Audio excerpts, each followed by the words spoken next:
Greetings, sports to the bone people. Welcome back to the channel. And in this Sunday evening here, I have a couple of cricketing stories to look at. Couple of games that were actually played earlier today. So in the World Cup, we would have seen Virat Kohli once again showing the world that he's the king of chasing, as he put together a very good performance to help India get the better of New Zealand. So we're going to take a look at that game. Plus we're also going to zoom in on the Super 50 game that was played earlier today. We saw Windward Islands and the combined campuses and colleges doing battle. And that one, it was a low scoring encounter, but it was somewhat entertaining. So we're going to go through the scorecard. So just give a listening ear. And if you watched both games from start to finish, your opinions will definitely matter in the comment section. So let me know what you all think. While you're at that, if you have not yet subscribed, you know what to do. Alright, so let us kick things off locally. So in the Super 50, it was the Windward Island Volcanoes taking on the combined campuses and colleges. And the Windward Islands team, they were beaten by 2 wickets. Yes, my people, they were beaten by 2 wickets. So, why I tell you, Windward actually got off to a good start once again, courtesy of Alec Arthanes, getting a quick half century, then getting out. I am wondering if they are going to have to go back to the drawing board and look at that strategy of him going hard in the power play and trying to lay a platform. You would expect that with a team like with Fletcher, Johnson, Charles, Sunil Ambrose and all these guys, you would expect that if Arthanes go hard and get out, those guys would be enough to really take it across the line. But on a couple of occasions we would have seen where that's not the case. So they'll probably have to revisit that strategy. So we're going on the scorecard. But before we go in the scorecard, I just want to talk a little bit about the tournament itself. We're happy that we're getting cricket, right? We're happy that we're getting cricket, but I am just wondering, CWI, they decided to host all the games in Trinidad and Tobago, right? We have gotten over that. Whatever the reason, was they didn't give us. But I am wondering, with all the games in the same country, if they could not at least make sure that the camera, not the qualities, but they have enough cameras there to make sure that all the angles are covered and make the thing interesting. People are already not really drawn to the regional game like that, and when you're not giving people full quality, you really look away. I don't know if I am the only one that observe it, but when you're watching it, the replay, every little thing, when the shots are being played, it's like they cut away from one camera and they take couple seconds to cut on back to our next camera for show the pickup. It just look good. And to know that all the games are in the same country, they are obviously saving on cost to have people traveling all over. At least make all of the equipment them work, man. So that was my problem. And so far, I also have a problem with the field, right? I know CWI don't necessarily have anything to do with this, but I personally, some of the field them don't look too good.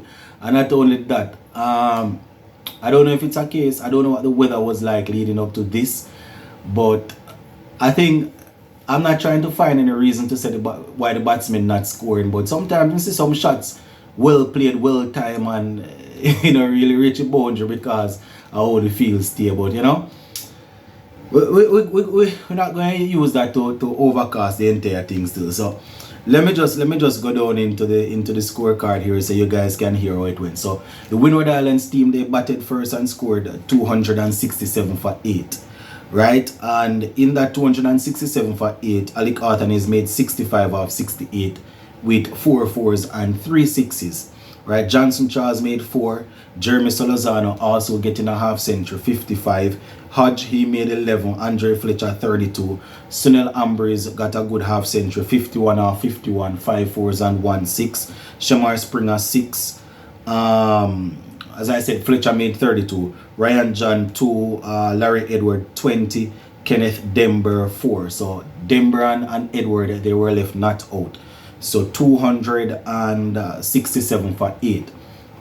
Now, in terms of the bowling for CCC, we would have seen the wickets going sharing, right? Blades, he picked up 2 for 54. Isaiah picked up 2 for 49, right? And we would have also seen Alain picking up 1 wicket. Rambaran picked up 1. So that is how the wickets went in terms of the bowlers there contributing for CCC. Now, when it was time for CCC to bat, they got off to an okay start. You understand, we actually had a century from I don't want to say former West Indies wicketkeeper batsman, but you can say out of favor wicketkeeper batsman Shane Dowrich. Solid century there, getting 102 not out from 101 to get his team across the line, right? At the top though, Jeremiah, he looked good. He made 30 from 38 before he clipped one into the fielder's hand there.